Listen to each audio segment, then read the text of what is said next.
I never thought a simple weekend getaway could turn into one of the most tense, unsettling experiences of my life.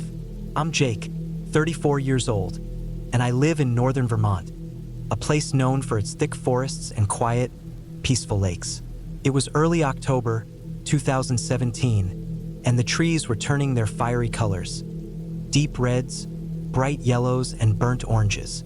I had been craving some time alone, away from the noise of the city and the constant buzzing of work emails and phone calls. So I rented a small cabin near Lake Moreau, a spot I'd never been to before but had heard was perfect for some solitude. The cabin was nothing fancy. It was an old wooden structure, probably built in the 1950s, with peeling paint on the outside and a small porch that overlooked the lake. The place came with a basic kitchen, a wood stove for heat, and a single bedroom.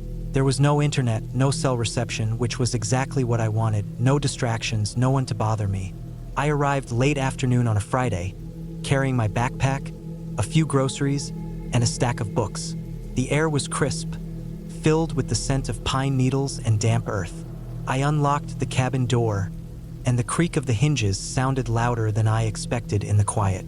Inside, the wooden floor was cold under my feet, and the faint smell of old wood and dust filled the room. I pulled back the curtains to see the lake just a few steps from the porch, its surface calm and reflective like glass.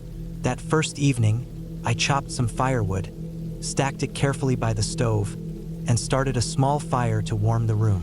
I cooked a simple meal on the tiny stove, sat down in a creaky old chair by the fire, and read for a few hours. The silence was both peaceful and a little unsettling. So quiet I could hear my own breathing and the occasional crackle of the fire.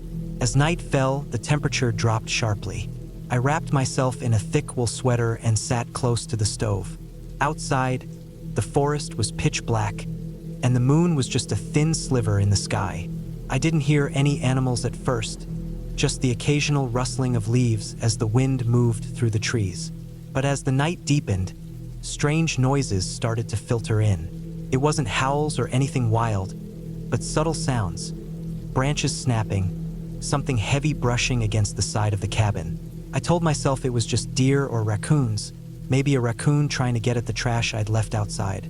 Still, the sounds made me tense. I stayed awake longer than I wanted, poking the fire to keep it alive, scanning the dark windows for movement. Eventually, exhaustion won out, and I fell asleep, though the noises kept me restless. The next morning, I decided to explore the woods around the cabin. The forest was dense with tall pines and oaks. The ground was covered in a thick layer of fallen leaves that muffled my footsteps. I wandered for a couple of hours, taking in the colors and the smell of damp moss and wet earth. I didn't see any other people, just birds flitting through the branches and the occasional squirrel darting across the path. When I returned to the cabin, I noticed something strange. On the porch steps, there were fresh footprints, barely visible but definitely human. They were small, like a woman's or child's shoes, but there was no sign of anyone around. I checked the door locks. Everything was still secure. I told myself it was probably an animal or maybe a hiker who'd passed by while I was out.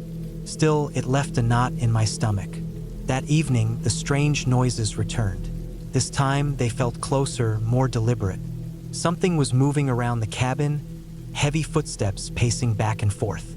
I could hear scraping sounds, like someone dragging their shoes on the porch boards.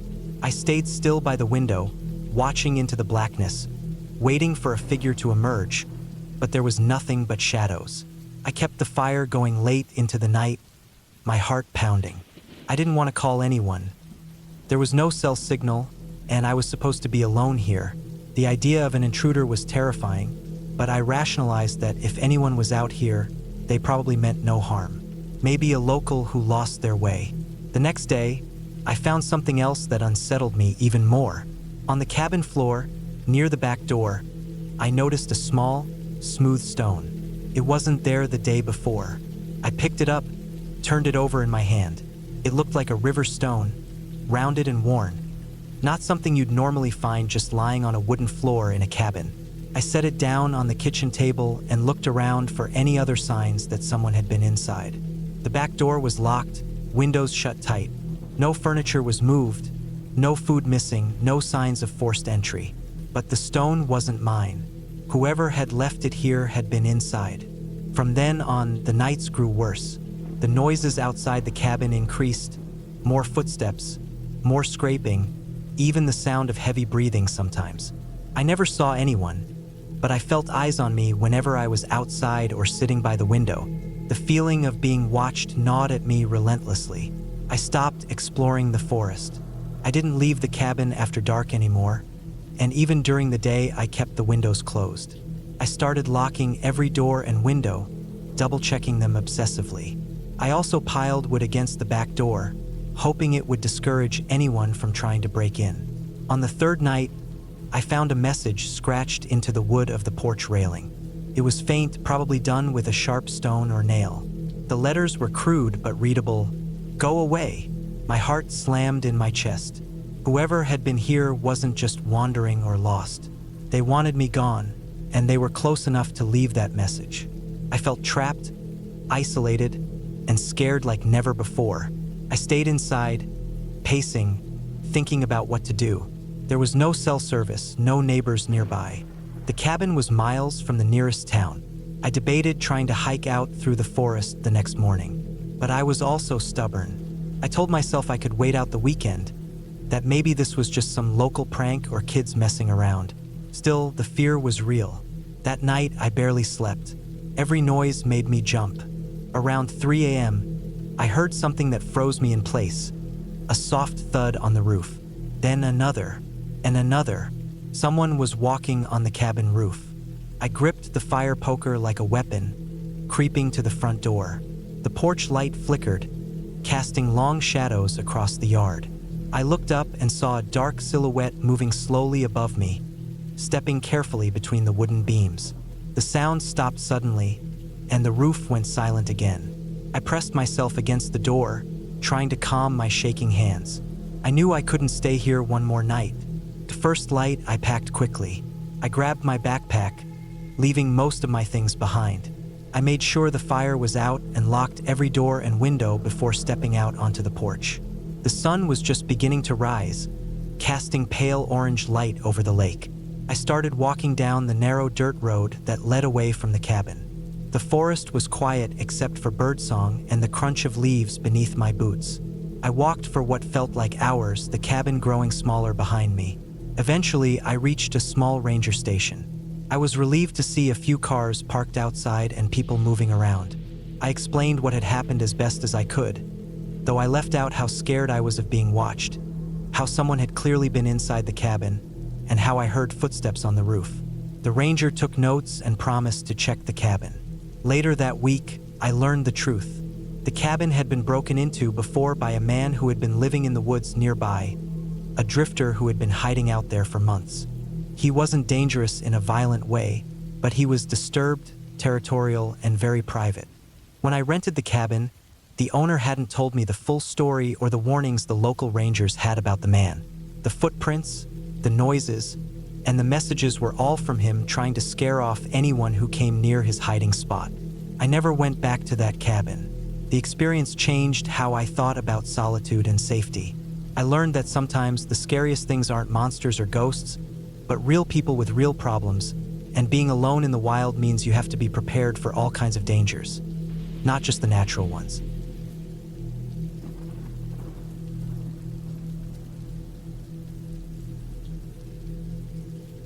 It was the summer of 2017 when I decided to take a solo camping trip deep into the woods of northern Maine. I was 27 at the time, tired of the noise and stress of city life in Boston, and I wanted to escape for a few days into the quiet. I had some experience camping with friends but never alone, so I thought this would be a good test of my skills and patience. I didn't want anything fancy, just me, a tent, a backpack, and the wilderness. I planned my trip for mid-July, hoping the weather would be warm but not too hot. I packed my gear carefully: a lightweight tent, a sleeping bag rated for cool nights, a small stove, enough food for 4 days, water purification tablets, a first aid kit, a map of the area, and a compass. I also brought a flashlight, extra batteries, and a multi-tool. I left my phone in airplane mode to save battery but kept it in case of emergencies. The trailhead was about a 3-hour drive from my apartment. I woke up early, grabbed some coffee, and loaded my car. The highway gave way to winding roads lined with tall pine trees and wild blueberry bushes. The air smelled fresh, a mix of pine needles, earth, and something faintly sweet. When I arrived at the small parking lot, there were only a few cars, so I knew I'd have plenty of space. I double-checked my backpack, slung it on my back, and set off down the trail. The path was narrow and muddy from a recent rainstorm. I could hear birds chirping and the distant rush of a river. The forest was thick, with towering trees stretching skyward, their branches weaving together to block much of the sunlight. I kept my pace steady, taking in the quiet except for the occasional rustle of small animals. After about 2 miles, I found a clearing beside a slow-moving stream that looked perfect for my campsite. The ground was flat and dry, with a few large rocks and fallen logs nearby. I set my backpack down and started unpacking. Pitching the tent took some time because the poles had a tricky way of snapping together, but eventually it stood firm. I collected some dry wood and kindling from the edges of the clearing, careful not to disturb any green plants. Starting the fire was a slow process. My matches were damp from sweat, and the wood was stubborn. After several attempts, the flames finally caught, and the fire crackled warmly. I boiled water over the small stove, then ate some dehydrated meals I had packed.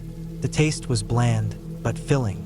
As the afternoon slipped away, I explored the nearby woods a little. I followed animal tracks and spotted a few squirrels darting between trees. The sun started dipping low, casting long shadows and painting the sky orange. I returned to the campsite and prepared for nightfall. I cleaned up my area to avoid attracting wildlife, storing food in a sealed container and hanging it from a tree branch with rope. Night was the hardest part. The forest changed completely. Sounds I hadn't noticed during the day became clear. The hoot of an owl, the rustle of leaves, twigs snapping somewhere beyond the firelight. I tried to stay calm and focused on my breathing.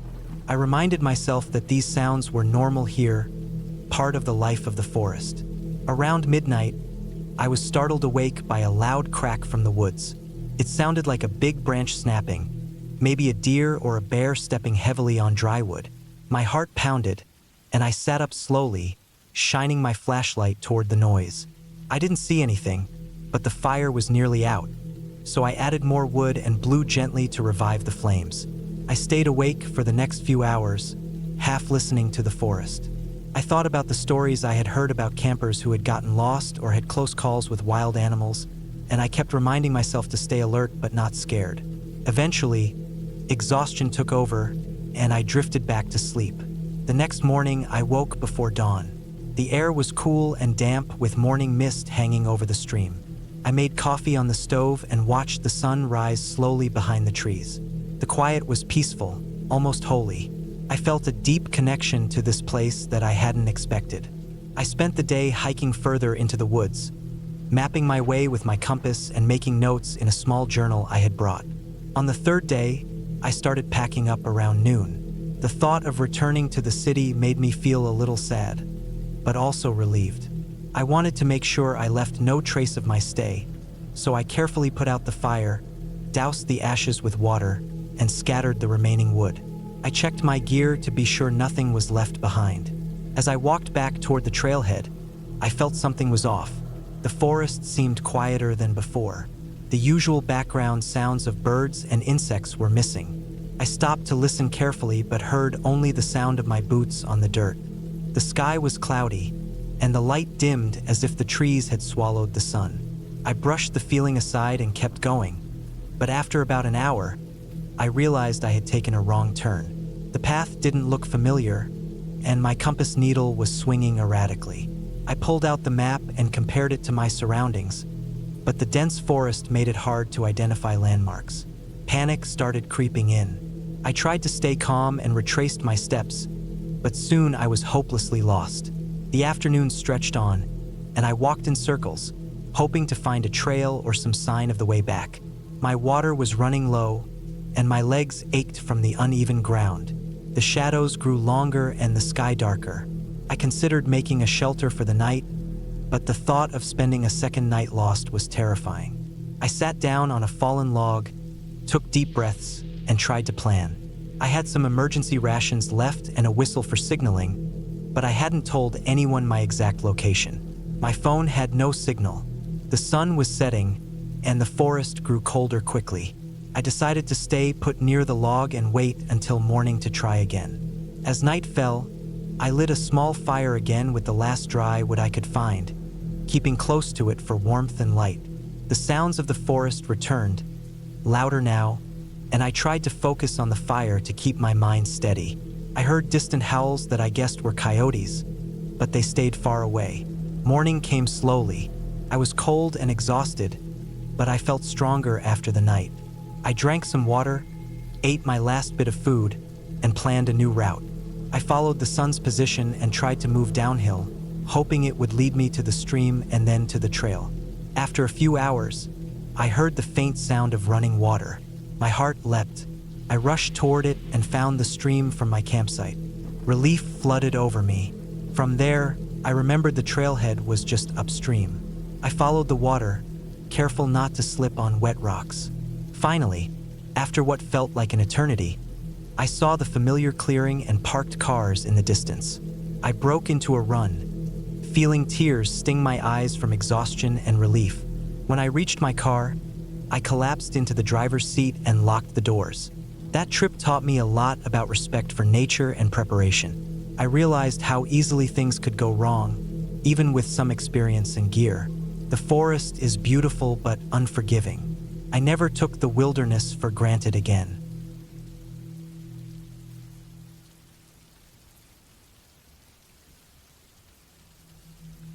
It was the fall of 2017 when I decided to take a break from the city and go spend a week alone at a cabin in northern Vermont. I was 29 years old, working a desk job that left me feeling drained and disconnected from the world. I'd never been much of a nature person, but the thought of quiet woods, the smell of pine, and the cool, crisp air sounded like exactly what I needed. The cabin itself was owned by a small rental company, tucked away near a lake not far from a tiny town called Lyndonville. The drive up from Boston was long, nearly 4 hours, but I didn't mind. I left early in the morning, and as I drove further north, the traffic thinned out and the landscape changed. The rolling hills gave way to dense forests, and the road wound sharply through groves of tall, straight pine trees.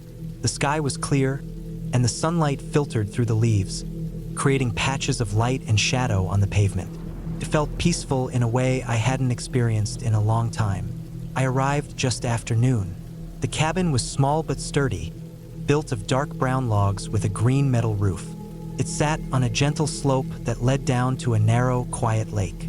A small wooden dock extended a few feet into the water.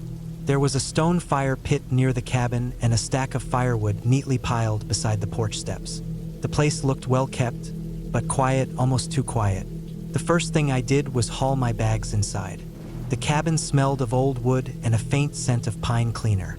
Inside, the floor was made of rough hardwood, and the walls were lined with logs that showed knots and natural cracks. A simple stone fireplace dominated one corner of the main room, with a small pile of firewood stacked nearby. There was a worn leather armchair, a small wooden table, and a modest kitchen area with a stove, fridge, and sink. The cabin had basic electricity and running water, but no internet or cell signal, which was exactly what I wanted. I set my things down, made a quick sandwich, and then stepped out onto the porch. The air was chilly but fresh. I took a deep breath and looked around. The trees swayed gently in the breeze, their branches whispering softly. Across the lake, I could see the fading outline of hills under the blue sky. A few birds chirped somewhere in the distance. It was quiet, almost too quiet. After eating, I decided to explore the area. I followed a narrow dirt path that wound into the woods. The forest was thick with pine, birch, and maple trees, their leaves turning brilliant shades of red, orange, and yellow. The ground was covered in a crunchy carpet of fallen leaves and pine needles. I walked for about an hour, enjoying the solitude and the sound of my boots against the earth. As the sun began to dip lower in the sky, I turned back toward the cabin. The light was softer now, golden and fading fast. I started a fire in the stone pit outside, the flames crackling and glowing warmly. I cooked some simple food over the fire. A can of chili warmed in a small pot, and ate while watching the stars slowly appear above the trees. That first night, I slept well. The cabin was quiet, but the natural sounds of the forest, the rustle of leaves, distant hoots of owls, and the occasional splash of something moving in the lake were comforting. I felt a strange peace that I hadn't known for a long time. The next day was much the same. I spent the morning chopping wood, gathering more firewood from a small pile near the woodshed. The air was crisp, and the sun was warm on my back. I made a small campfire breakfast of eggs and toast and then went for a longer walk around the lake. I noticed that the water was perfectly still and clear, reflecting the trees and sky like a mirror. There were a few ducks swimming near the shore, and I saw some deer tracks pressed into the soft earth near the water's edge. The forest was alive in quiet ways, and I felt myself relaxing more with each passing hour. As the afternoon wore on, I went back to the cabin and spent some time reading an old book I had brought along. The cabin's silence was deepening now. The wind picked up slightly, making the branches creak. I heard the far-off sound of a woodpecker hammering a tree trunk. Around sunset, I noticed something odd. When I looked toward the woods across the lake, I thought I saw a flash of movement, a figure, but when I blinked, it was gone. I told myself it was probably just a deer or a trick of the light. The forest could play tricks on the eyes. That evening, I stayed inside longer, lighting the fireplace and sitting in the armchair with a mug of coffee. The fire's glow flickered against the logs, casting shadows on the walls. The windows were dark, reflecting the room back at me. Outside, the wind was rising, and I heard the branches tapping against the cabin. As I was about to get up and close the curtains, I caught sight of something again, a shadow moving quickly between the trees. My heart skipped. I reminded myself the woods were full of animals. Still, a strange unease settled over me. That night, I slept less well. I kept waking up, hearing noises outside. The wind was stronger, rattling the cabin's windows and the porch door. At one point, I thought I heard footsteps on the porch, but when I looked, there was nothing there. On the third day, I decided to check the perimeter of the cabin more carefully.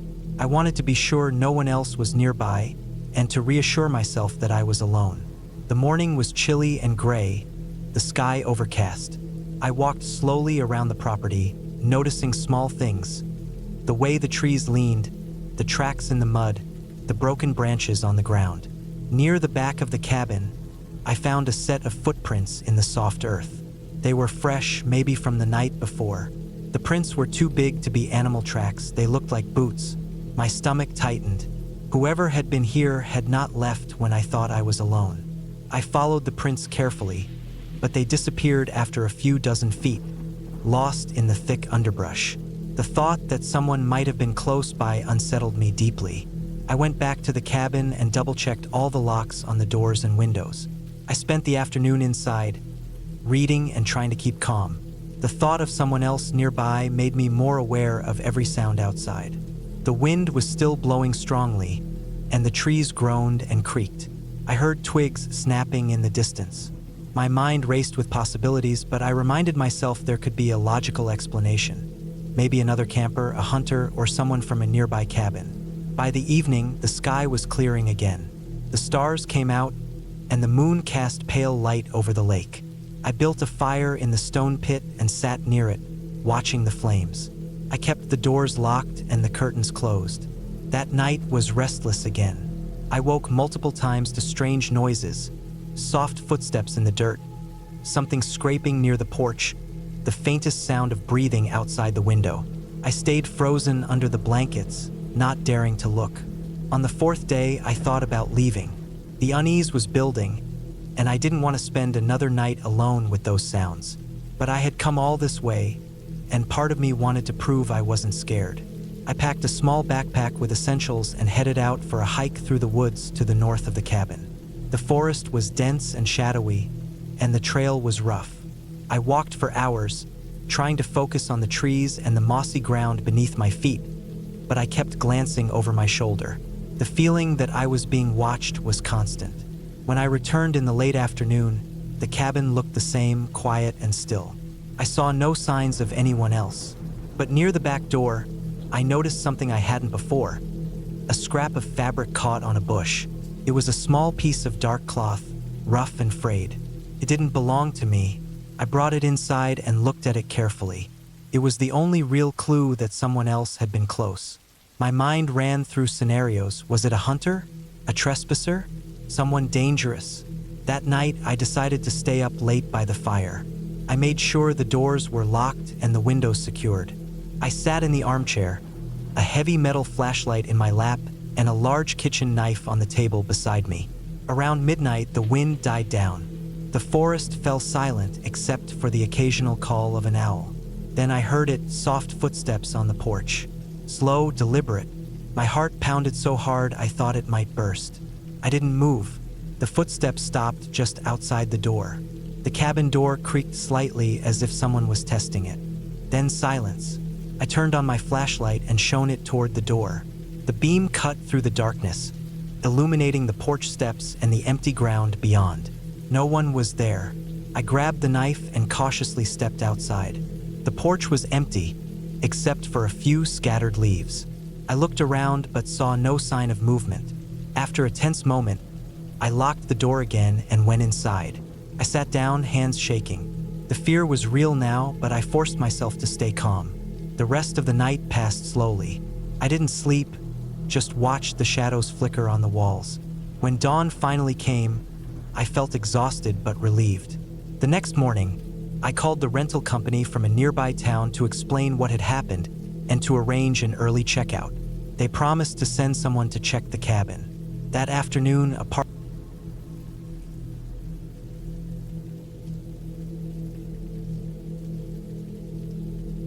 It was the summer of 1998 when I decided to escape the noise of the city for a week. I was 27 at the time, working as a junior architect in a small office in Portland, Oregon. The endless hours of drafting and meetings had worn me down, and I needed a break from the constant hum of urban life. I found a listing for a small cabin deep in the forests of northern Oregon, about 2 hours' drive from the city. The pictures showed a rustic wooden cabin nestled among tall pines, with a small lake nearby. It looked perfect, a place where I could breathe fresh air, hike, and clear my head. I packed my car with the essentials: some canned food, water, a flashlight, a first aid kit, my backpack with clothes, a book, and my camera.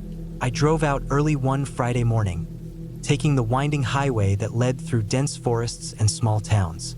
The deeper I went into the woods, the quieter it became. No more traffic noise, no sirens, no city chatter, just the occasional call of birds and the rustling of leaves in the wind.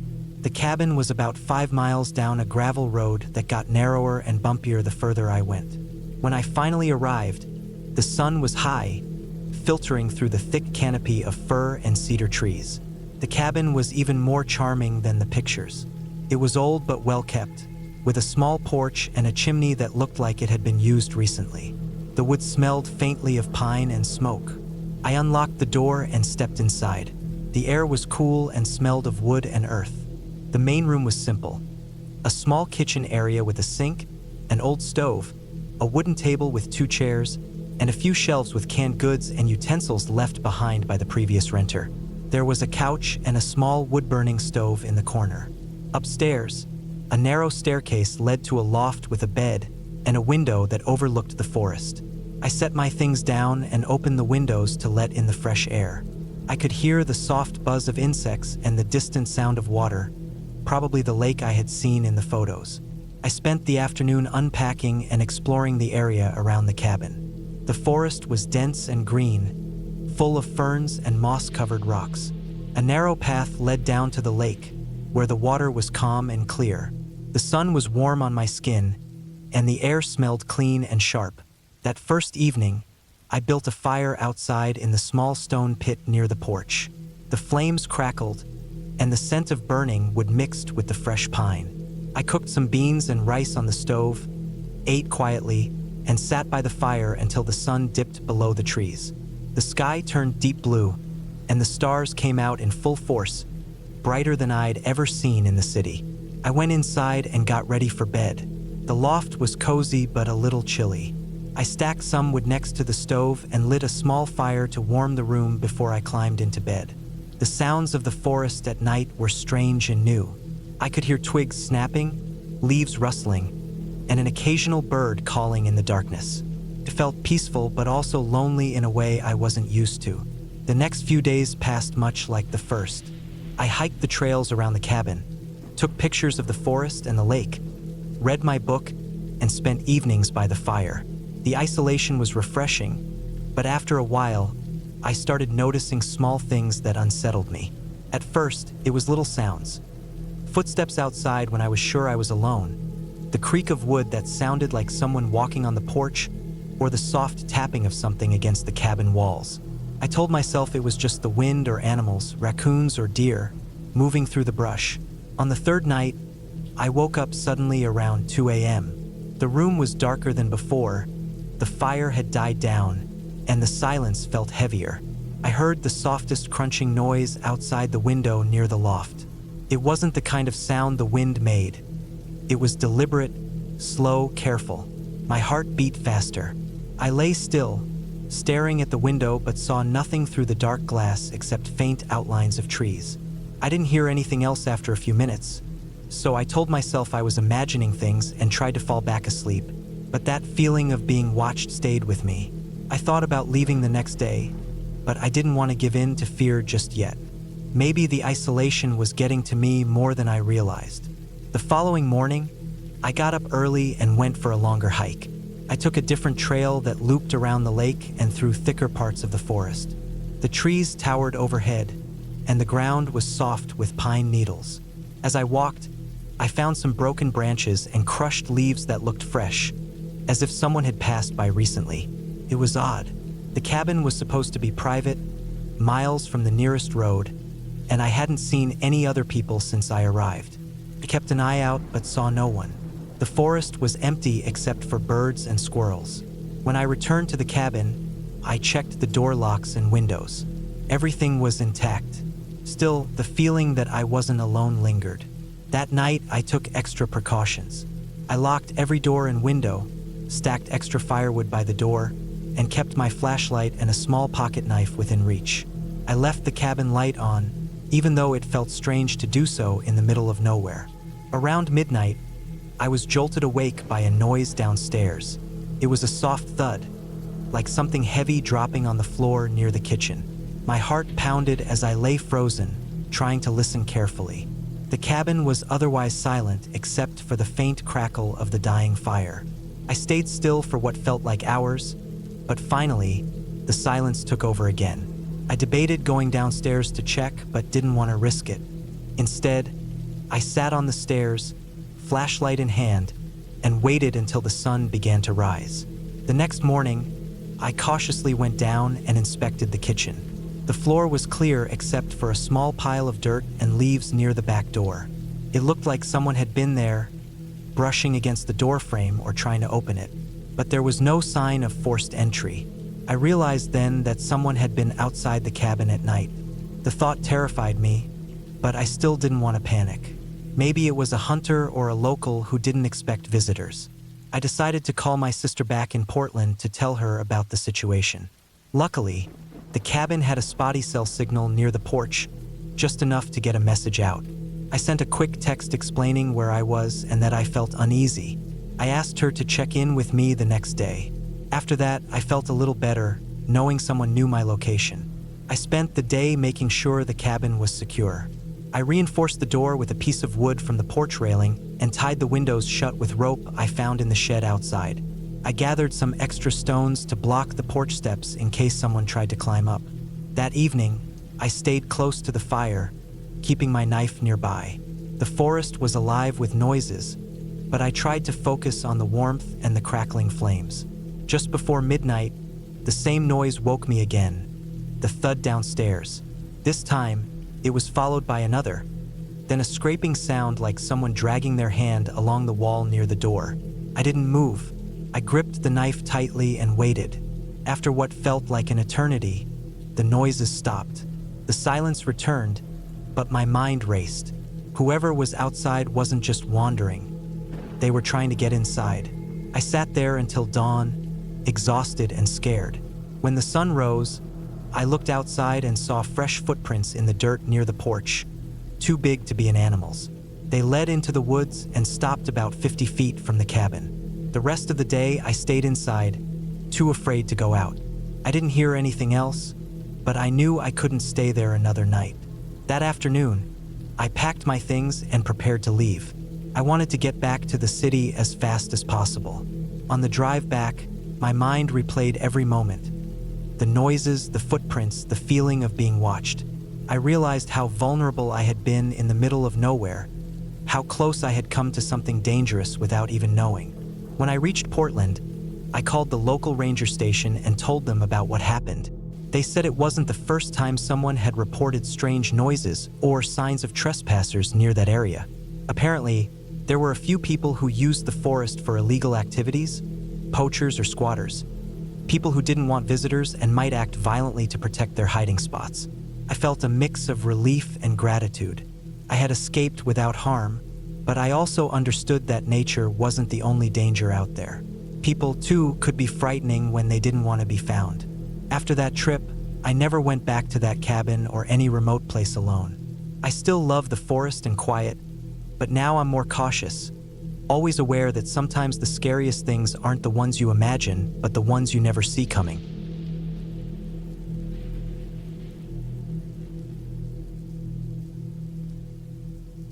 It was the fall of 2012 when I decided to spend a weekend alone at a small cabin deep in the woods near Lake Winthrop, in northern Vermont. I was 27 then, fresh out of a difficult breakup and craving solitude, a place far from the noise of the city and the reminders of my past. The cabin was nothing fancy, just a modest wooden structure my uncle had owned for years, passed down to me after he moved to Florida. He said it was the perfect spot to clear your mind. The drive out there was long but peaceful.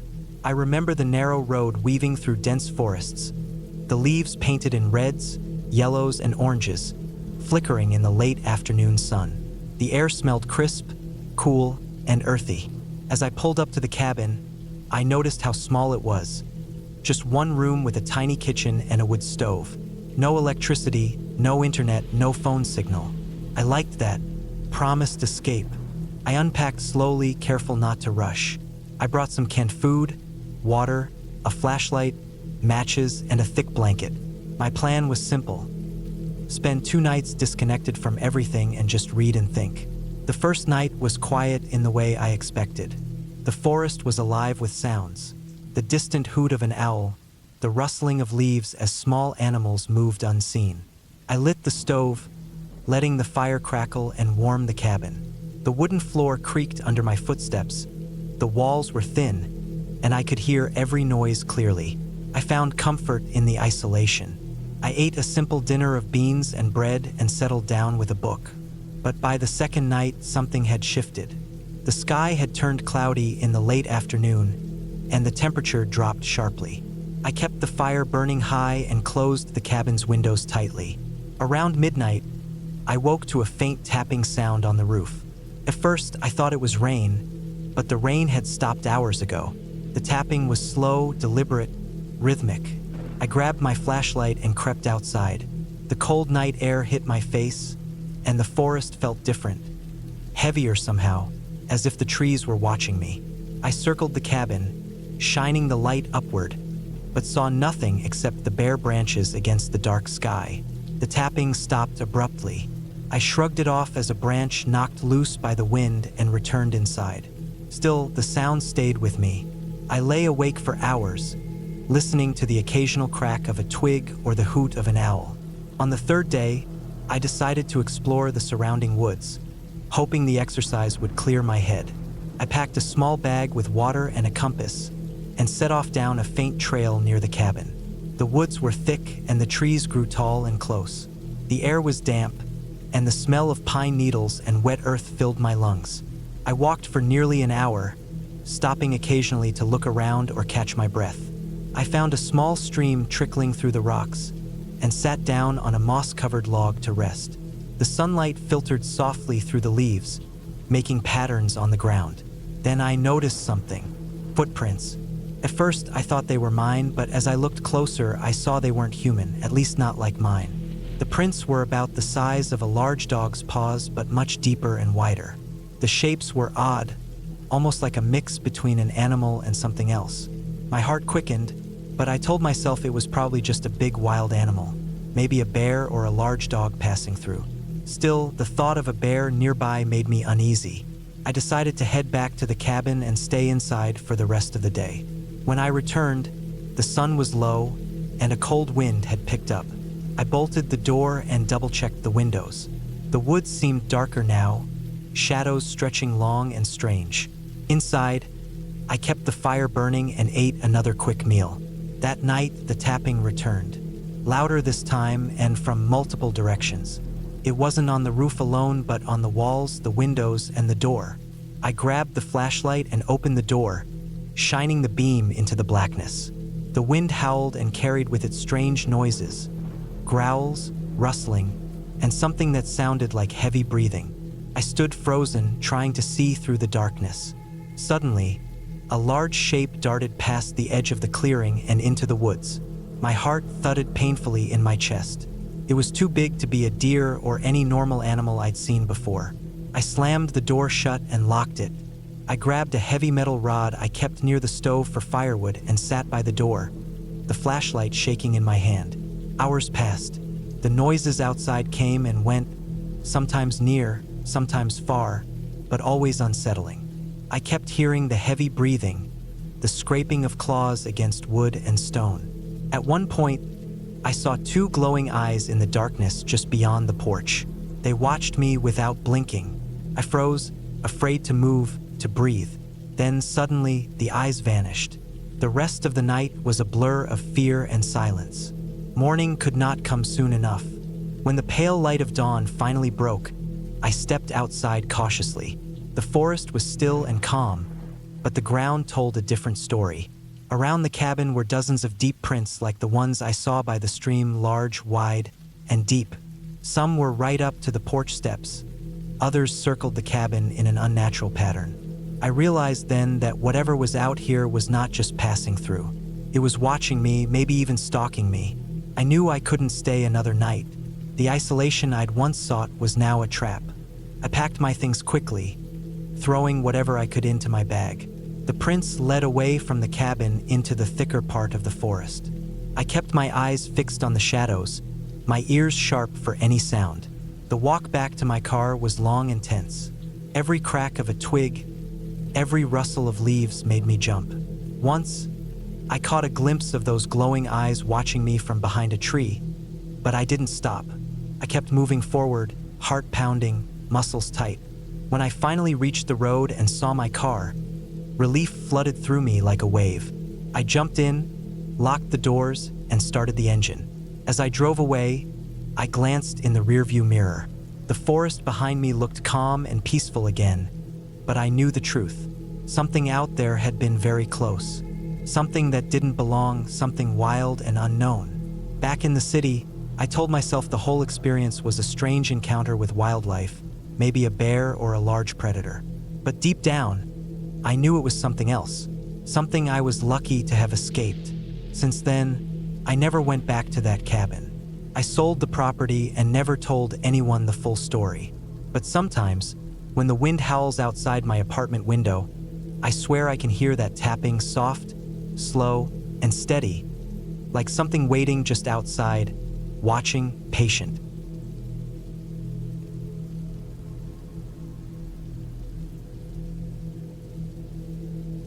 It was the fall of 2003 when I first decided to get away from the city for a while.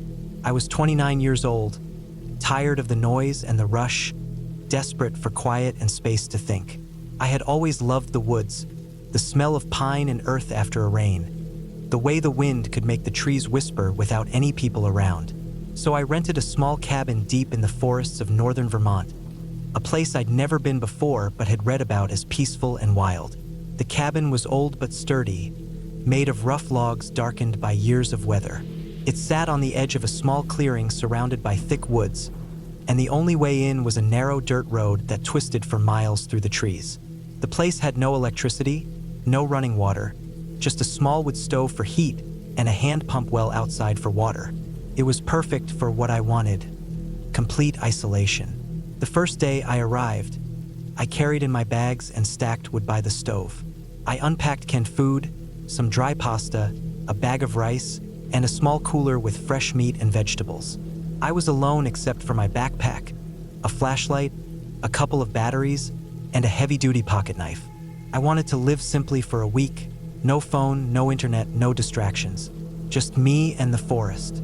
That first night, I lay on the old mattress and listened to the sounds outside. The wind picked up, rattling the windows and making the branches scratch against the cabin walls. I heard an owl call somewhere far off, and the soft patter of rain on the roof.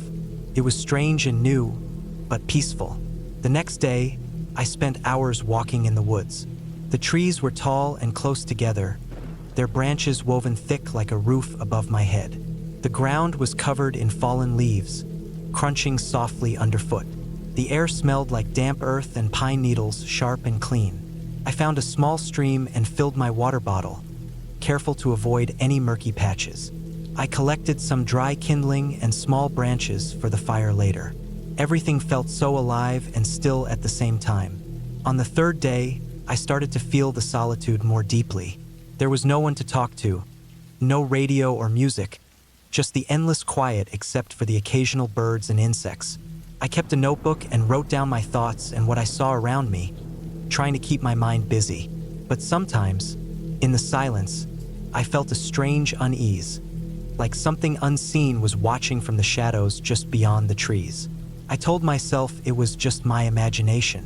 The cabin had one small window facing the clearing, and every evening I sat by it, staring out at the dark woods, watching the shapes of trees in the moonlight. The sky was so clear out here, I could see thousands of stars, more than I had ever seen in the city. The peace was almost overwhelming, but on the fourth night, things began to change. I was lying on the mattress, half asleep, when I heard a low thump outside the cabin, near the door. My heart jumped. I grabbed my flashlight and slowly got up, trying to be as quiet as possible. The rain had stopped, but the air was heavy and still. I checked around the door and the porch. Nothing but wet leaves and broken branches on the ground. The thump had come again, softer this time, like something heavy falling nearby. I felt the hair on the back of my neck stand up and decided to keep the door locked. I sat back down, my knife on the small table beside me, and stared at the window until dawn. The next morning, I went outside to check for anything unusual. Near the cabin door, the dirt was disturbed, and I saw footprints. Large, wide, and unlike any animal prints I knew. They were heavy and deep, as if someone had been there the night before, walking carefully but leaving clear marks in the soft earth. I tried to think of what could have made those prints. Bears and deer came to mind, but the shape wasn't right. And there was no other sign of animals. No droppings, no fur, no scratch marks on the wood. Just the prints, and the feeling that I wasn't as alone as I thought. That day, I stayed close to the cabin, chopping more firewood and trying to keep busy. But I kept looking out into the trees, watching for any movement. Sometimes I saw shadows shift, branches snap, but when I looked closer, there was nothing there. The nights grew harder to sleep through. Each time I closed my eyes, I imagined someone just outside, waiting. The wind sounded different, more like breath than air, and sometimes I thought I heard footsteps circling the cabin. I knew it was probably just the animals or the wind, but my mind refused to believe it. On the sixth day, something real happened. I was out collecting water from the well, carrying a bucket back to the cabin, when I heard a crunch behind me. I turned quickly, shining my flashlight into the thick trees. There was a man standing just beyond the edge of the clearing. He wore a worn jacket and a cap pulled low, and his face was shadowed. I froze, gripping the bucket. He didn't say anything, just stared for a moment before turning and walking slowly back into the forest. I watched him disappear among the trees. My heart pounded so hard I thought it might burst. That was the moment I realized I was not safe. This was no animal or random noise. Someone had been watching me all along. The footprints, the noises, the feeling of being followed. It was all connected. I didn't sleep that night. I kept the door locked, the knife ready. I stayed awake until the first light of dawn, waiting, watching, listening for any sound. The next morning, I decided to leave.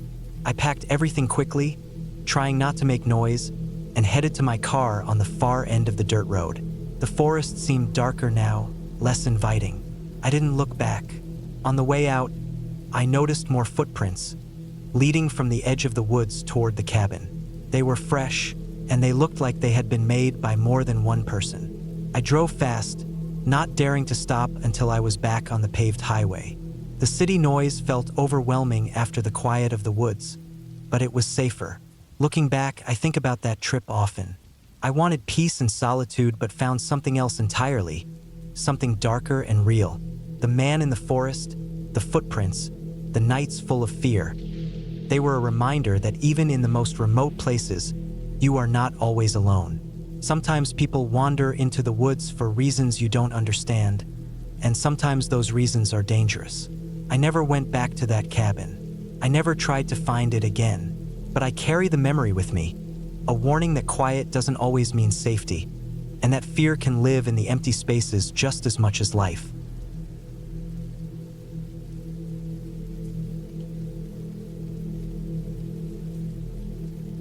It was the autumn of 1998 when I first set out to spend a week alone in the woods.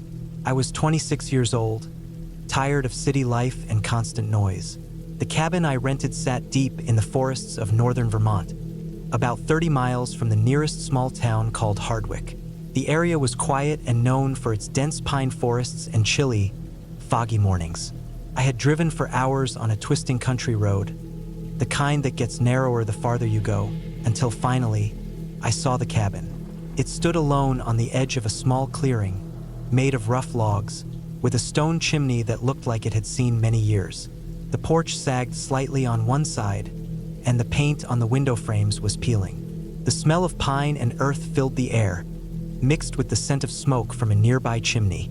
The cabin had no electricity, just an old oil lamp hanging by the door, and a wood stove inside for heating.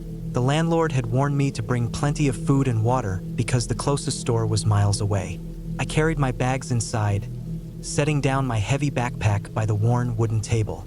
The floor creaked under my boots, and dust floated in the sunlight that slipped through the dirty windows. I spent the first day unpacking and exploring the surroundings.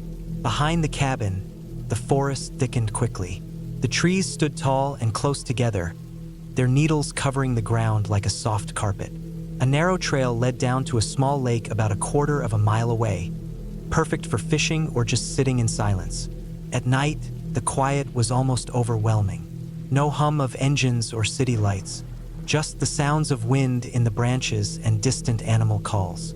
I had brought a journal and some books to pass the time, but I mostly just sat by the stove, warming my hands and watching the flickering fire.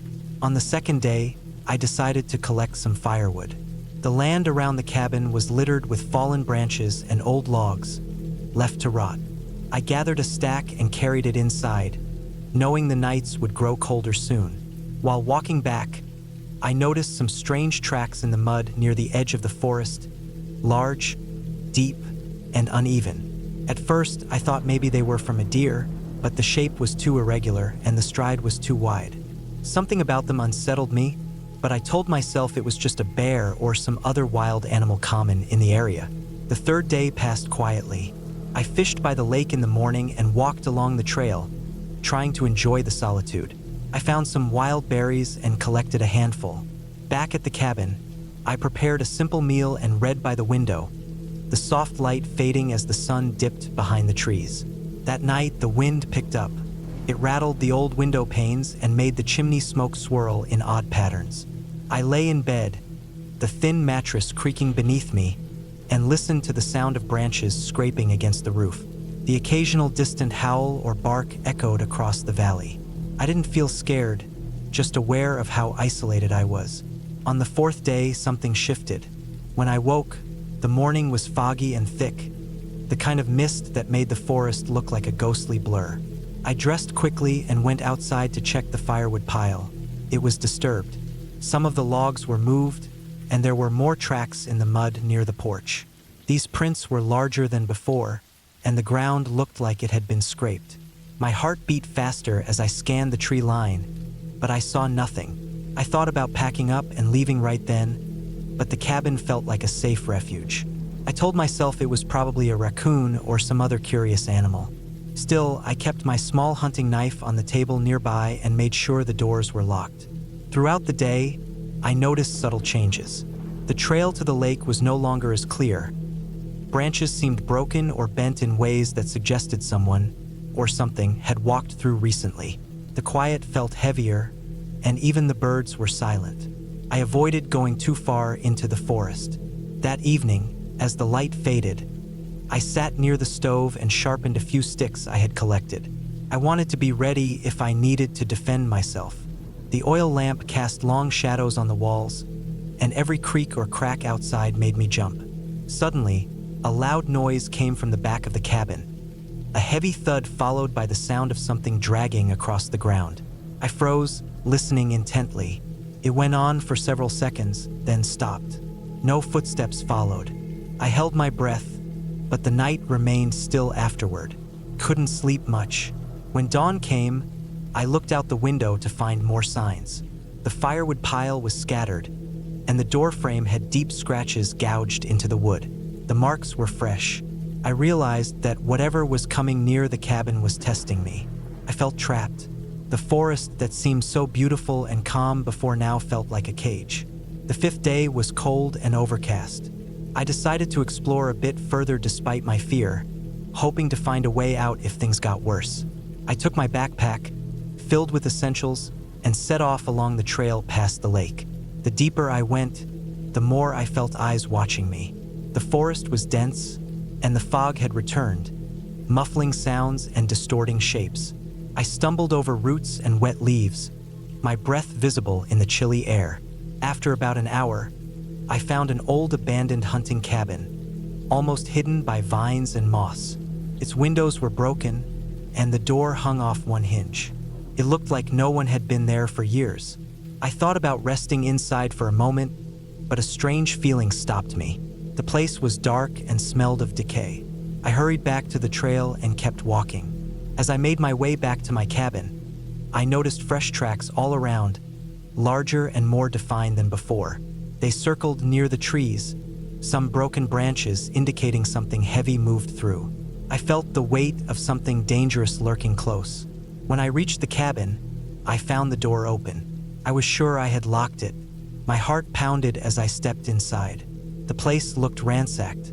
Drawers were pulled out, and things were scattered on the floor. My food supplies were missing. Whoever or whatever had come had been inside. Fear hit me like a wall. I gathered my things quickly, grabbing only what I could carry. My plan was to leave immediately, to hike the few miles to the nearest road and hitch a ride back to town. But as I stepped outside, I heard it, a low growl from the woods behind the cabin. I froze and scanned the trees. Something large was moving, slow and deliberate, just beyond the edge of the clearing. I ran toward the trail, adrenaline pushing me forward. The ground was slippery with wet leaves, and my boots slipped several times. The growling grew louder and closer. I dared not look back. After several tense minutes, I reached a narrow dirt road I hadn't seen before. It was old and barely used, but it led downhill. I followed it, running as fast as I could. My breath came in ragged gasps, and every snap of a twig behind me made me flinch. Eventually, the growls faded. I kept running until I saw the faint outline of a car parked by a small bridge at the bottom of the hill. Relief flooded through me. I rushed forward and found a place to hide until I was sure I was safe. Then, I pulled out my phone and called for help. It took nearly an hour for a ranger to arrive and pick me up. The authorities told me later that the tracks I saw belonged to a large black bear, a rare but aggressive male known to roam the area. It had been hungry and territorial, possibly drawn to the smell of food in the cabin. They explained that bears sometimes investigate human cabins, looking for an easy meal, and can cause damage when frustrated. They warned me that being alone in such remote places carries serious risks. I never went back to that cabin, The experience left a mark on me. The forest wasn't just quiet and peaceful. It was wild, unpredictable, and sometimes dangerous. I learned to respect that silence and the unseen eyes that watch from the shadows. I still love the woods, but now I carry caution with me. And I never underestimate the power of nature or the loneliness that comes with being truly alone.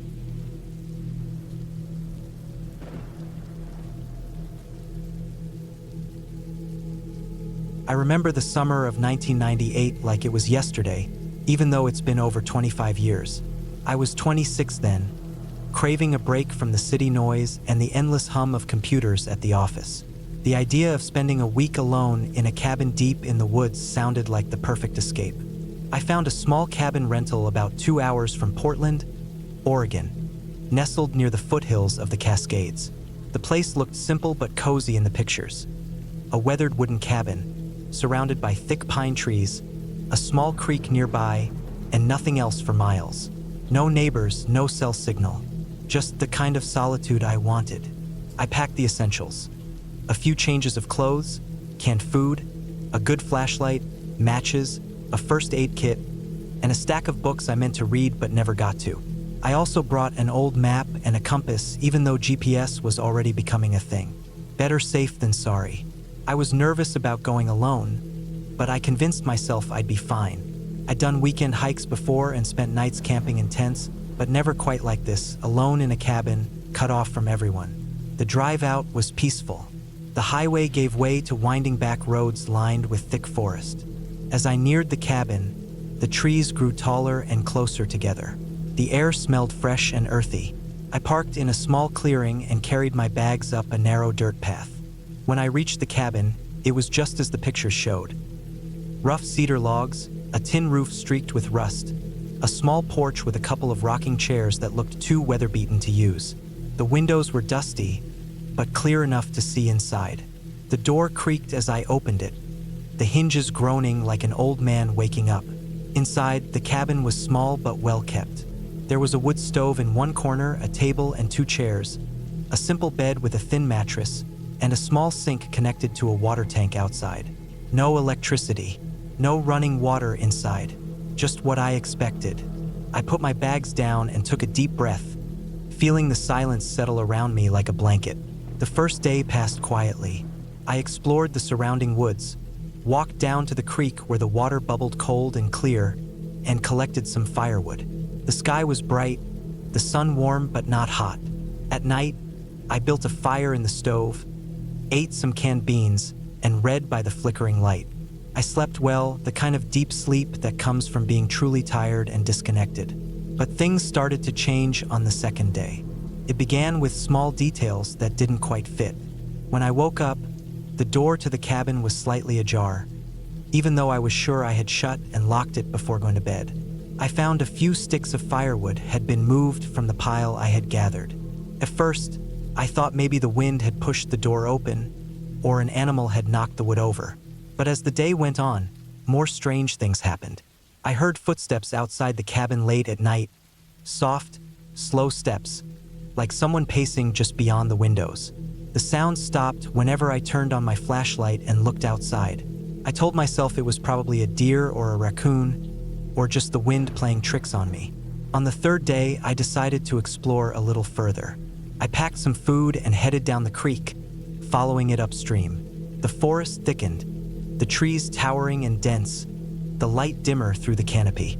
The path was narrow, the ground soft and mossy beneath my boots. After about an hour, I came across an old, abandoned logging road. It looked like it hadn't been used in decades. Cracked asphalt covered by dirt and leaves, trees growing through the cracks.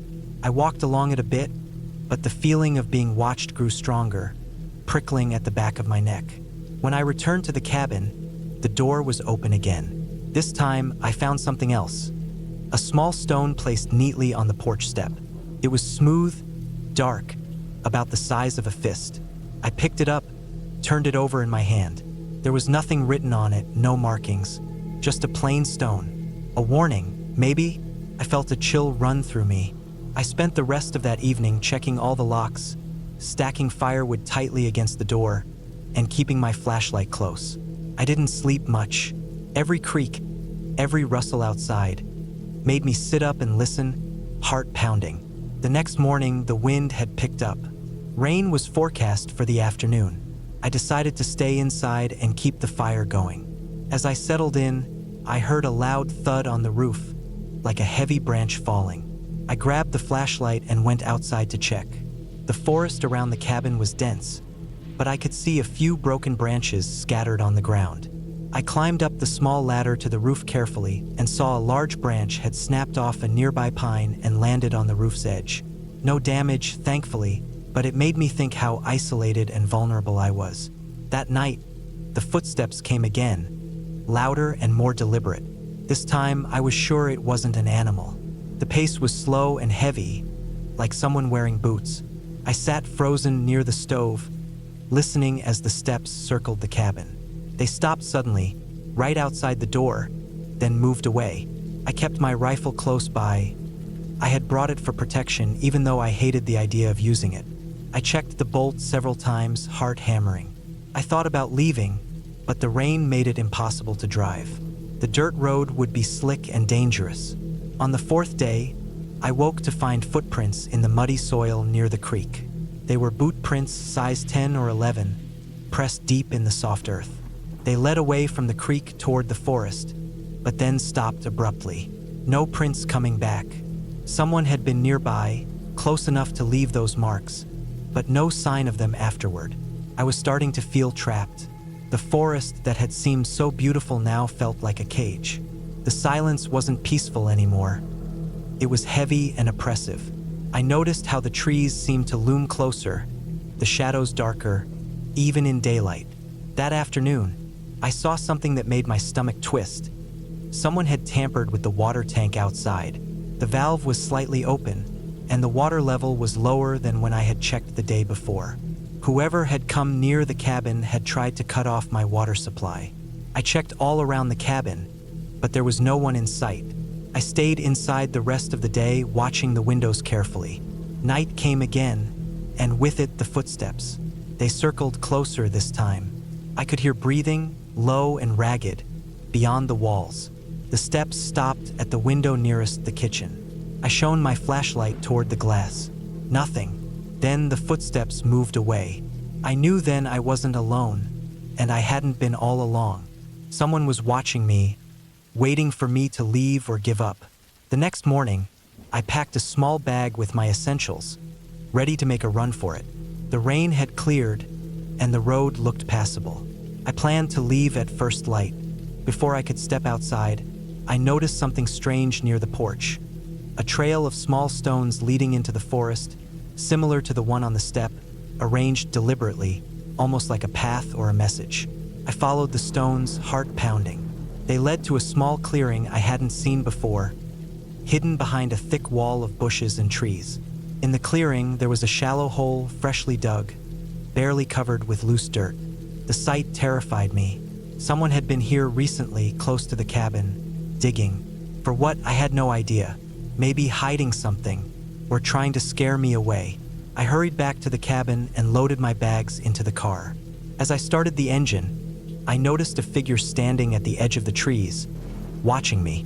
I couldn't see their face, just a dark silhouette against the green. Without thinking, I hit the gas and sped down the dirt road, mud flying up behind the tires. The figure didn't follow. After several minutes, I saw the highway and breathed a heavy sigh of relief. Back in the city, I reported what had happened to the local sheriff's department. They told me the cabin had a history of squatters and petty criminals using it as a hideout or base. It wasn't uncommon for strangers to lurk in the area, especially during summer months when fewer people lived nearby. They sent officers to check the cabin after I left. They found the hole in the clearing, but no one had been arrested. The forest around the cabin was vast and difficult to patrol regularly. That experience stayed with me for years. I never went back to that cabin or the woods nearby, but sometimes, late at night, I can still feel the weight of those footsteps circling outside, the cold dread of knowing I was being watched and trapped. I learned that nature's beauty can hide dangers, and solitude can turn into isolation very quickly. Most of all, I learned to trust my instincts. When something feels wrong, even if you don't know why, it usually is.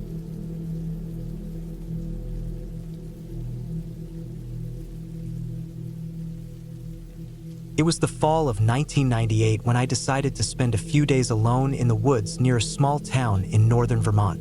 I was 27 then, burned out from city life and working long hours in a cramped office. The idea was simple: rent a remote cabin, disconnect from everything, and just be alone with nature. I wanted quiet, space to think, and maybe a little adventure. The cabin was old but sturdy, built sometime in the 1940s, tucked away in a dense patch of forest not far from a narrow dirt road that connected to the nearest town. The place was basic: no electricity, no running water, just the bare bones. That was part of the appeal. I drove the 2 hours from Burlington early on a crisp October morning. The air smelled like pine and damp leaves. The trees were a mix of deep green firs and deciduous trees that had started turning red, orange, and gold. I carried a small backpack with essentials: a few changes of clothes, canned food, a water filter, matches, a flashlight, and a first aid kit. I also brought a thick wool blanket and a camping stove for heat and cooking. The cabin stood on the edge of a small clearing surrounded by tall trees that swayed gently in the wind. It was a one-room cabin with rough wooden walls, a small stone fireplace, and a single window facing the forest. The floor creaked underfoot, and the roof showed signs of wear, but overall it felt safe enough. There was an old wooden table, a couple of chairs, and a cot with a thin mattress. The first day was peaceful. I set up the stove and boiled water for coffee, stretched out on the cot, and watched sunlight filter through the trees. The quiet was so deep it almost felt unnatural. No cars, no planes, no people. Just the occasional bird call or the rustle of squirrels in the underbrush. I spent hours exploring the immediate area around the cabin, walking over moss-covered logs, picking up rocks and leaves, and breathing in the clean, crisp air. I took careful note of landmarks: a big oak tree with a broken branch, a narrow stream trickling nearby, and a fallen log I thought would make a good place to rest. Night came early in October, around 6 p.m., and the darkness settled quickly. I lit a fire in the fireplace, its warm orange glow filling the cabin. The crackling of the logs was soothing. I cooked some canned beans and ate slowly, savoring the silence. When I finally lay down on the cot, the cold air still clung to the corners of the room, but the blanket was thick, and I felt safe. That first night, I heard strange noises outside: the snapping of twigs, the soft rustling of leaves. At first, I thought it was animals moving through the forest. Deer, maybe, or raccoons. But the sounds sometimes felt closer, almost like footsteps. The wind was steady, making the trees groan and shake, adding to the eerie feeling. I tried to push the thoughts away and focused on the fire until it died down. I drifted off to sleep but woke a few times to the sounds. The next morning, I went outside early, hoping the daylight would clear my mind. The air was damp with morning fog, making everything look ghostly pale. I filled my water bottles from the stream, which ran clear and cold. While collecting water, I noticed something odd: a set of footprints in the soft mud along the bank. They were too large to be from any deer or small animal I knew. The prints looked like they were from a heavy boot, but I hadn't seen any other people around. The trail led away from the cabin, deeper into the woods. I felt a chill but convinced myself it was probably someone passing by earlier or maybe a hunter. The area was popular for hunting during the fall. Still, it made me more alert. The second day was uneventful at first. I cleaned the cabin a bit, stacked firewood outside, and walked along the dirt road, hoping to get a sense of the distance to town. The road stretched out for about a mile before reaching a bend obscured by thick trees. There was no sign of any houses or cars. I realized just how isolated I really was. That evening, the noises outside became louder and more frequent. The footsteps were unmistakable this time: slow, heavy steps circling the cabin. I stayed close to the fireplace, watching the shadows dance on the walls. The sound of twigs snapping and leaves crunching came from different directions, sometimes right outside the window. At one point, I saw a faint shadow move past the window, barely visible in the dim firelight. My heart pounded, but I told myself it was an animal or the wind playing tricks on me. I double-checked the locks on the door and windows, even though the cabin only had a simple wooden latch. Sleep was difficult. I lay awake listening to the sounds until exhaustion finally pulled me under. On the third morning, I decided to hike out to the nearest ranger station, about 3 miles down the dirt road, just to get supplies and check in. I packed a small bag with some food, water, and my map. The woods were dense, but the road was clear. As I walked, I kept my eyes open for anything unusual. About halfway there, I noticed fresh tire tracks on the road, heavy and wide, like from a large truck. That surprised me. I hadn't heard any vehicles since I arrived. The tracks seemed recent, as the mud was still soft and the edges crisp. I felt uneasy but kept walking. At the ranger station, I found a few workers, friendly but busy. I asked about the area and mentioned the cabin, but none of them seemed to know who might have been nearby. They warned me about increased bear activity in the region, which explained some noises and signs I'd seen. I bought some extra supplies and returned to the cabin by late afternoon. The sun was low, and the forest took on a golden hue. I hurried, wanting to be back before dark. That night was worse than before. The footsteps came again, but this time they were louder and more deliberate, circling the cabin like someone was watching me. I felt eyes on me through the darkness outside the window, but when I looked, nothing was there.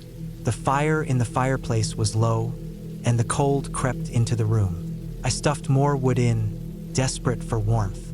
My mind raced with possibilities. Could it be a hunter? Someone lost? Or worse, someone dangerous? I remembered the footprints from the stream and the tire tracks on the road. Something wasn't right. On the fourth day, I stayed mostly inside. I prepared more food and tried to distract myself by reading an old book I found on a dusty shelf. I thought about leaving early but wanted to finish the trip. I knew the roads could get bad with rain or snow, and I didn't want to be stuck. In the afternoon, a thick fog rolled in, blanketing the forest in white. It muffled the sounds and made everything look strange and unfamiliar. I could barely see the trees just a few feet away. The isolation hit me hard. I sat near the window, flashlight by my side, and watched the fog swirl. Suddenly, I heard a loud bang on the door, a heavy, deliberate thud that made me jump. I froze, heart racing. The sound came again, then again, steady and forceful. It wasn't an animal. I grabbed the flashlight and cautiously approached the door, peeking through a small crack. Nothing was there. Then I saw footprints in the mud outside, right next to the cabin. They were big, booted, and fresh. Whoever had been outside wasn't far. I locked the door tight and moved the table in front of it. My hands shook, but I tried to stay calm. That night, I didn't sleep at all. Every sound made me jump. The wind, the creaking wood, the footsteps outside. I wondered how long I could keep this up alone. On the fifth day, I resolved to leave. I packed up most of my things, loaded the car, and planned to drive back to town. But before I left, I wanted to check the perimeter one last time. Walking around the cabin, I noticed something carved into the tree near the back. A rough symbol, like initials or a mark. It looked recent, as the bark was fresh and the cuts sharp. The symbol made no sense to me, but it was clear someone had been marking the area. Then, I spotted something else, a discarded pack of cigarettes near the tree. I didn't smoke, but the pack was crushed, dirt smeared across it. My unease grew. Someone had been watching me, maybe living nearby. I hurried back to the cabin, grabbed my last things, and drove down the dirt road. The engine roared and rattled, but it was a relief to be moving. As I left the forest behind, the sun was rising, casting a warm orange glow on the trees. The cabin grew smaller in the rearview mirror. Back in town, I told the ranger about the footprints, the cigarette pack, and the mark on the tree. They took notes but shrugged it off, saying people came and went in the woods all the time, and sometimes hunters or trappers left signs. I never found out who had been near the cabin. Maybe it was a hunter passing through or someone hiding out. The thought unsettled me for a long time. Looking back, I'm glad I left when I did. The cabin trip was peaceful in parts, But those nights of footsteps and sounds taught me how quickly solitude can turn uneasy. I learned to respect the silence in the woods and the shadows that move just out of sight. Sometimes, danger doesn't come from ghosts or monsters, but from the unknown people who share the same.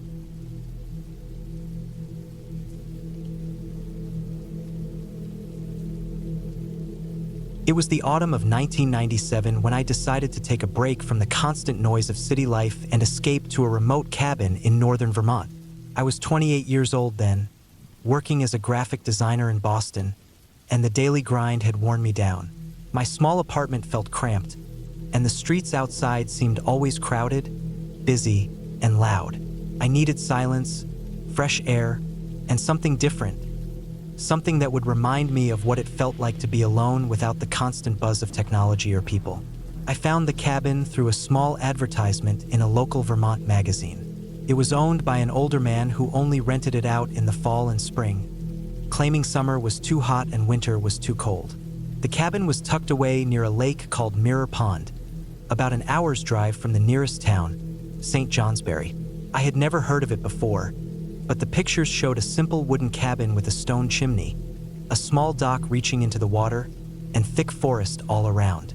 I booked it for a week, and the night before I left, I packed a small bag with only the essentials: warm clothes, some canned food, bottled water, a few books, a flashlight, and my journal.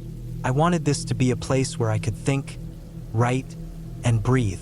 The drive from Boston was long, mostly along winding roads that became narrower and less traveled the closer I got to the cabin. The last 10 miles were dirt roads, and I had to drive slowly, avoiding potholes and tree branches hanging low. When I finally arrived, the sun was just setting, casting a soft orange glow through the trees. The cabin looked exactly like the pictures, maybe even better in person. It sat on a small clearing surrounded by tall pines and maples, some of their leaves already turning bright reds and yellows. The air smelled clean, sharp with pine needles and damp earth. A wooden sign hung crooked on the front door with the name Pine Hollow Cabin carved into it. Inside, the cabin was small but cozy. There was a living room with a stone fireplace, a kitchen with a rusty old stove, and a tiny bedroom with a creaky bed. Dust covered most surfaces, and it was clear no one had been here for weeks. The windows were single panes, and the glass was slightly foggy.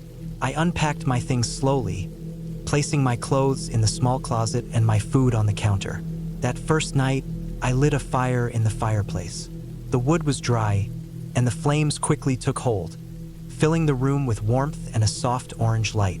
Outside, the forest was dark and still except for the occasional rustle of leaves or the call of a distant bird. I sat near the fire and wrote in my journal about how peaceful it was to be so far from the city.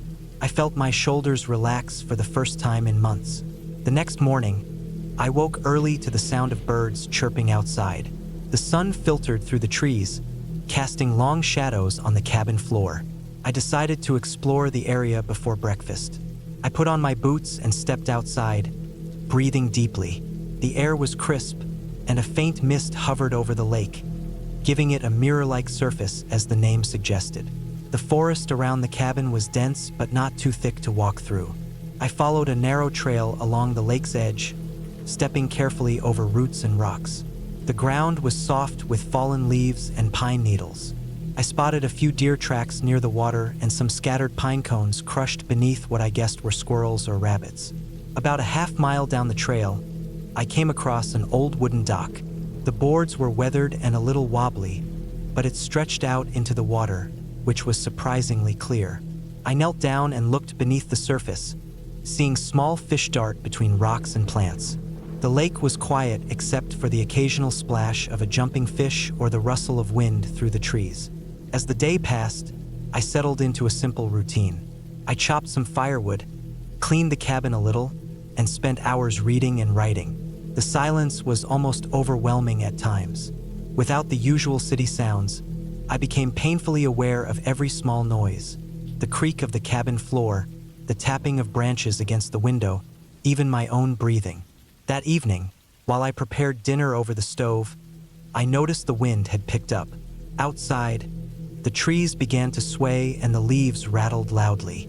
I made sure the fire was well stoked and the windows closed tight. After eating, I sat by the fireplace again, but this time the darkness outside felt heavier. Shadows from the flickering flames stretched and moved on the walls, making the small room feel oddly alive. It was on the third day that things began to feel off. I woke early again as usual, but the forest outside was unusually quiet. No birds sang, no squirrels darted through the underbrush. Even the wind seemed to have stopped. The silence was so complete it felt unnatural. I decided to take a longer walk that morning, hoping the fresh air would clear my mind. I packed a small backpack with water, some crackers, and my camera, then followed a faint path leading deeper into the woods behind the cabin. The forest grew thicker with older trees and tangled bushes. The ground was uneven, covered in moss and fallen branches. I noticed small clearings every so often, places where the sun broke through the canopy and lit up the forest floor with soft golden light. About an hour in, I came to a small stream. The water was cold and clear, running over smooth stones. I knelt down and filled my bottle, then sat on a nearby rock to rest. It was peaceful again here, but a strange feeling crept over me, like I was being watched. I looked around carefully but saw no one. Only the trees, the moss, and the stream. Still, the feeling didn't go away. I decided it was time to head back. On the way back, I noticed something strange on the ground near the trail. A set of footprints. They were fresh. I could tell from the soft soil and lack of debris inside the prints.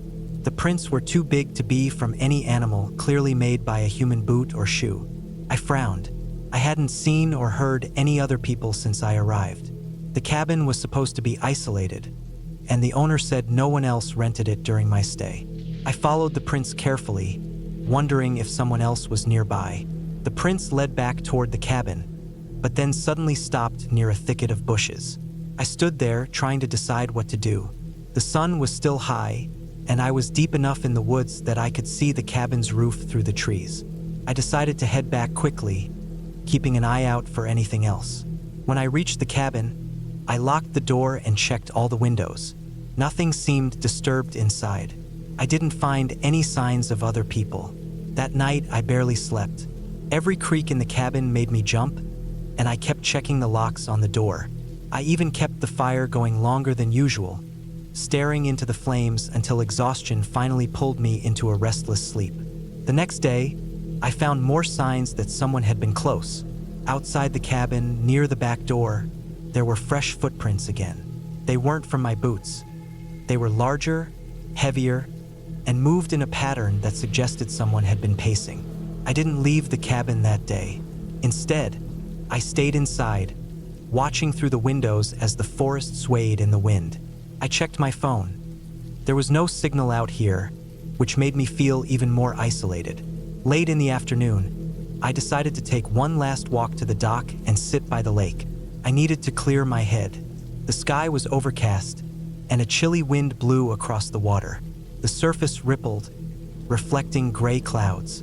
As I sat on the edge of the dock, I felt the same strange tension from before, like I wasn't alone. Suddenly, I saw movement in the trees across the lake. Something or someone walking near the opposite shore. My heart quickened. I couldn't see clearly, but it looked like a figure, tall and slow-moving. I stayed frozen for several minutes, watching, but then the figure disappeared behind the trees. I returned to the cabin as quickly as I could, locking the door behind me. That night, I kept the fire blazing, and I placed heavy furniture in front of the windows and door. The next morning, I knew I couldn't stay any longer. The peaceful retreat I had imagined had turned into something else. A trap, a place where I wasn't truly alone. I packed my bags quickly and drove back the way I came, eyes constantly on the rearview mirror. When I reached the main road, I stopped at a small diner and called the cabin owner. He sounded surprised and a little worried when I told him what had happened. He explained that the cabin had been empty for years except for the brief periods when he rented it out.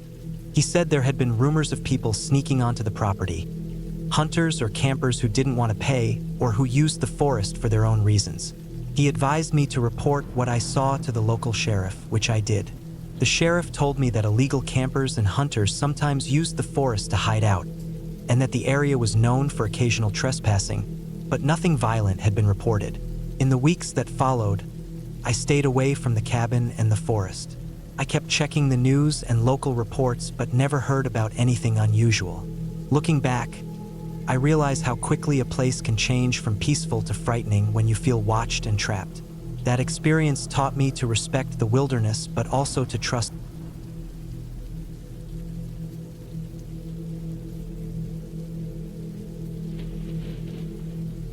I remember the cabin being small, weathered by years of cold mountain winters and hot summer days.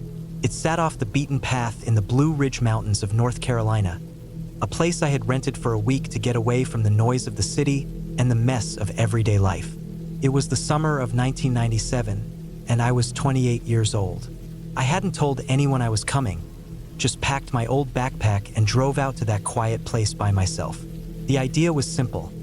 No phone, no distractions, just me, the woods, and the cabin for a week. The drive from Charlotte was long but beautiful, winding through narrow roads flanked by tall trees that seemed to grow closer as I went deeper into the mountains. I passed a few small towns, each with a few shops and wooden signs swinging in the warm breeze. I felt the tension inside me ease with every mile. The cabin sat at the end of a gravel road, surrounded by thick forest on all sides. It was an old structure, made of dark wood that had faded to gray with age. The roof sagged slightly, and the windows were small and dusty. A thin trail led from the front door into the trees. It looked abandoned at first glance, but the owner had assured me it was perfectly safe and stocked with essentials. Inside, the cabin was simple. There was a small kitchen with a wood-burning stove, a table with 2 chairs, a tiny bathroom with a cold water sink and an old toilet, and one room with a bed and a threadbare blanket.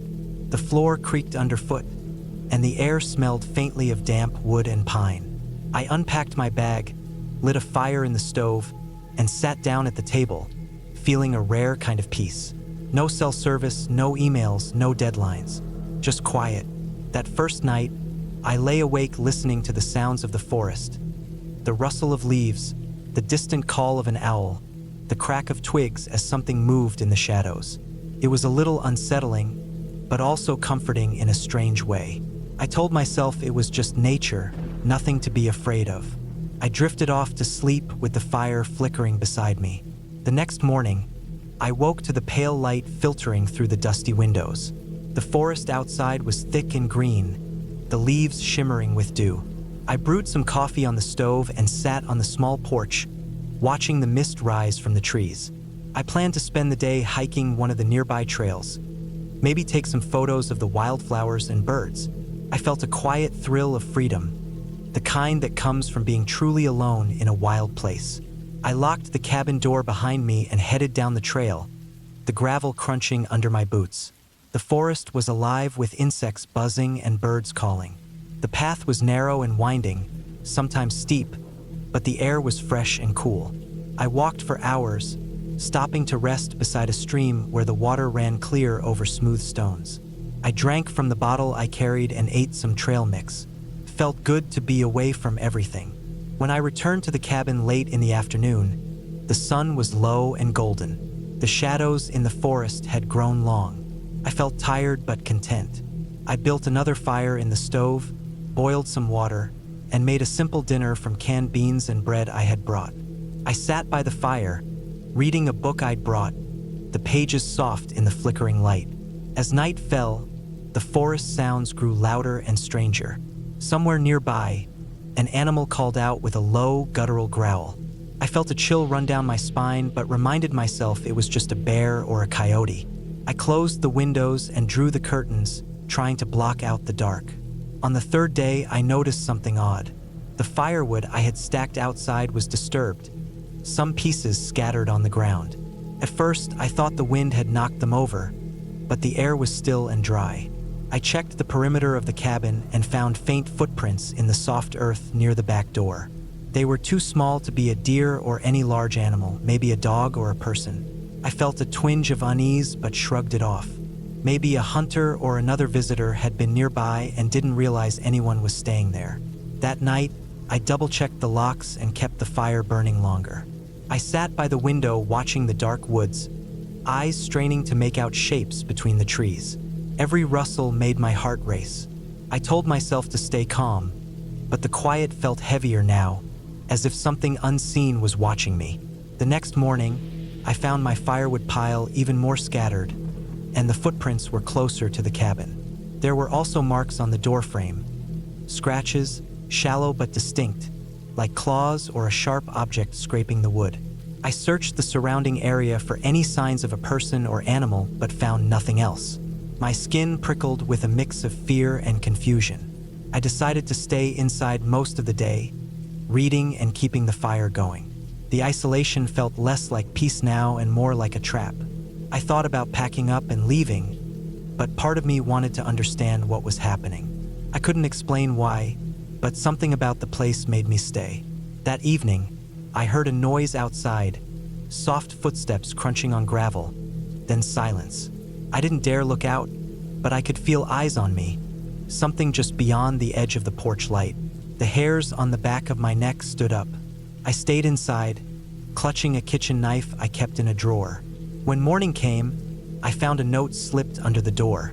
It was written in messy, uneven handwriting. "You shouldn't be here. Leave." My hands shook as I held the paper. There was no signature, no explanation, just those 3 words.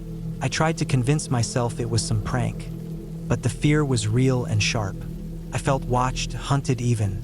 I knew I had to leave, but the road out was long and winding, and the nearest town was miles away. The only way was to walk down the gravel path and back to my car parked at the main road. But I was afraid to step outside. I spent the day checking and rechecking the cabin. Doors locked, windows shut tight. I even piled some furniture in front of the door, hoping it would stop anyone from coming in. But the feeling of being trapped grew heavier. That night, the noises came again. Footsteps around the cabin, scraping sounds, low growls that didn't sound quite like an animal. I stayed up all night, sitting by the fire with the knife on my lap, listening. The hours crawled by like they would never end. Just before dawn, I heard something at the back door, heavy breathing, then silence. I waited with bated breath until the first light of morning filtered through the curtains. When I finally stepped outside, the door was scratched deeper.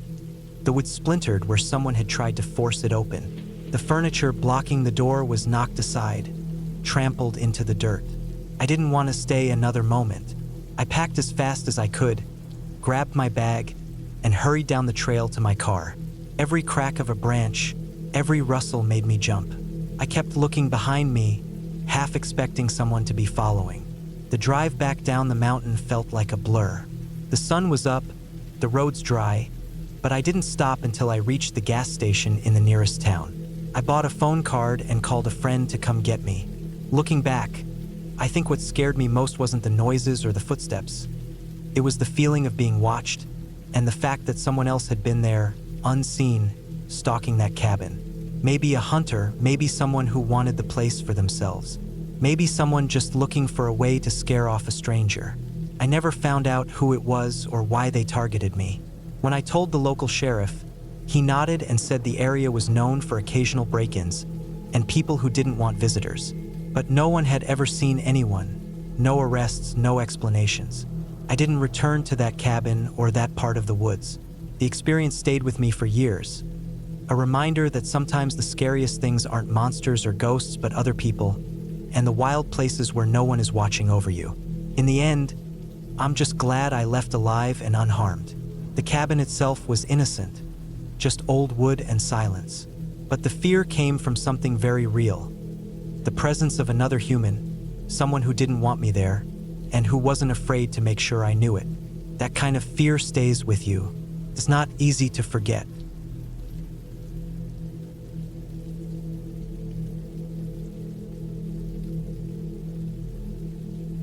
I arrived at the cabin in late October, just as the sun was setting behind the dense pine trees that crowded the hillside. The year was 1998, and I was 26 years old, craving some time alone away from the noise of the city. My name is Aaron. I worked as a graphic designer in Seattle, a job that paid the bills but wore me down with deadlines and the humdrum of constant human contact.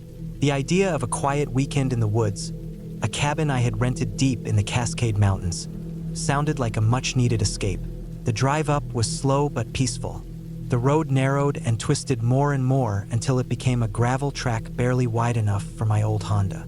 Leaves, yellow and orange, littered the path, making a soft crackling sound under the tires.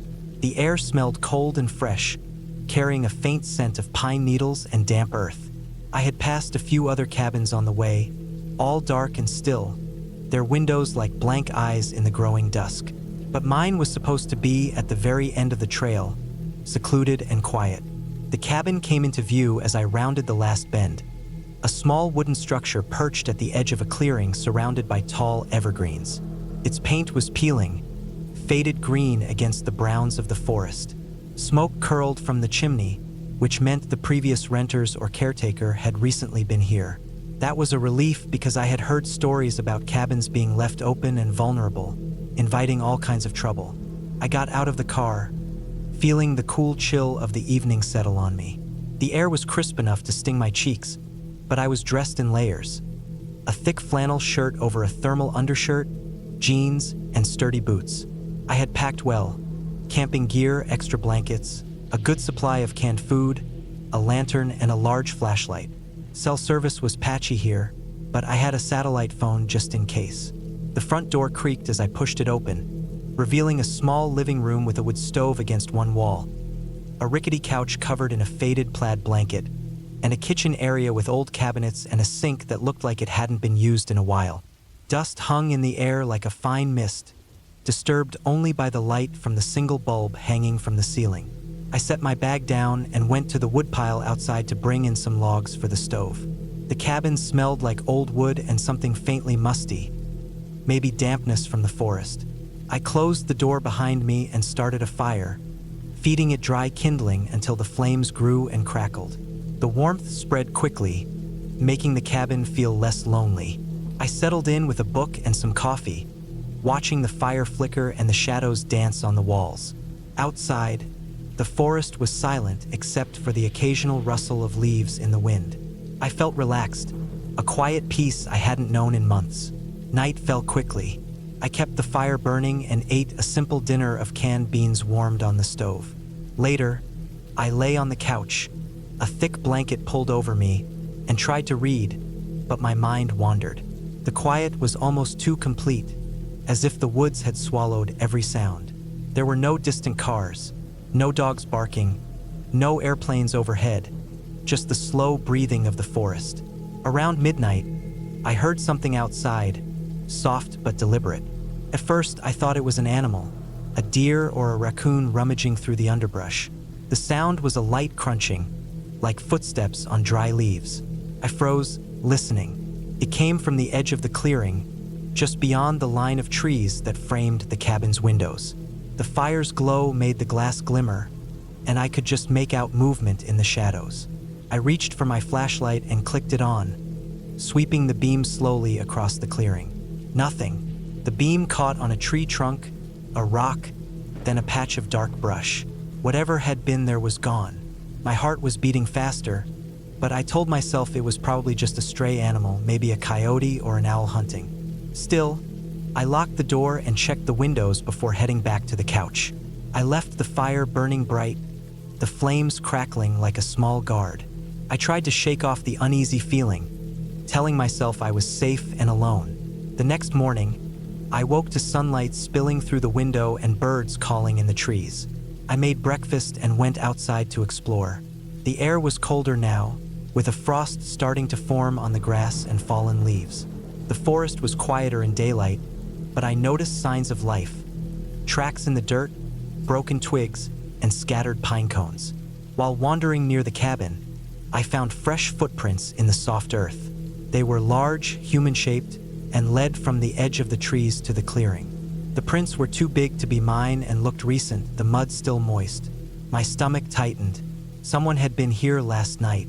I circled the cabin, careful not to leave my own tracks over theirs. The prints went around the back, toward the forest. I followed them cautiously, the trees growing denser and the light dimmer. The sound of a small creek nearby guided me. About 50 yards into the woods, the footprints stopped abruptly. The ground was disturbed, as if someone had crouched or knelt there. I scanned the area. There were broken branches and flattened grass, but no other signs of a person. That afternoon, I tried calling my friend back in Seattle, but the signal was weak. I sent a brief text and hoped for a reply. The solitude, which had felt comforting before, now pressed in on me. I kept the fire going, checked the locks, and stayed alert. That evening, as darkness settled again, the sounds returned: footsteps, crunching leaves, and now something else. The faint sound of breathing outside the cabin made my skin crawl. I didn't sleep well. Every creak of the old wood and every whistle of the wind seemed amplified in the stillness. The third day was colder, and I decided I wouldn't stay longer than planned. But before leaving, I wanted to make sure I understood what was happening. I took my small pocket knife and a heavy flashlight and walked the perimeter of the clearing again. This time, I found something I hadn't seen before: scratches on the wooden siding of the cabin, low to the ground, jagged and deep. They looked fresh, and there were smudges of dark dirt or dried blood near them. My heart pounded as I realized someone or something had been trying to get inside. I thought about calling the police, but my phone had little signal, and I didn't want to make a scene or risk getting stranded longer. Instead, I sat tight, stayed inside, and prepared for the night. When darkness came again, the noises outside grew louder, more insistent. Footsteps circled the cabin, sometimes pausing, sometimes retreating. I could hear heavy breathing and low grunts. I gripped my knife and flashlight, waiting for dawn. At some point in the night, I heard a sharp knock on the door, a single, loud rap that shook the frame. I didn't move, didn't respond. The knocking didn't come again. Eventually, the sounds faded, replaced by the quiet that stretched long into early morning. When I woke, I packed quickly and drove back down the mountain, not looking back. The feeling of being watched stayed with me for hours. It was only a few days later, back in Seattle, when the news reported a man had been caught trespassing and breaking into cabins in that area. He was desperate, hiding from the law and struggling with addiction. No one had been hurt, but the terror he caused was real. I thought about that man, about the fear and hunger that drove him into the woods, breaking into places where people tried to find peace. And I was grateful to be safe, to be back among people, and to leave the silence of the forest behind.